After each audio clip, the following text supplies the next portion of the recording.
Alright, hey guys, welcome back.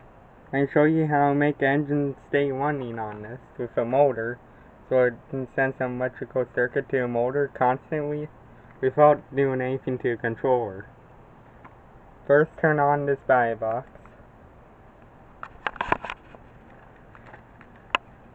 Okay. And take a controller and go on the one you want on C or A or anything, and put this down a little bit. Then turn it on. Then let go.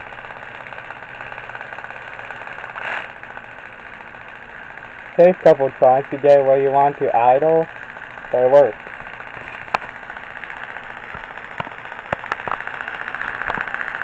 After it's gonna stay like that, and you rev it up.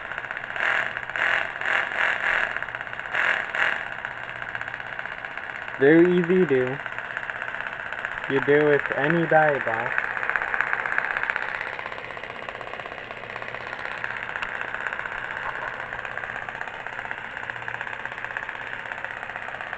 You gotta have this darn controller though.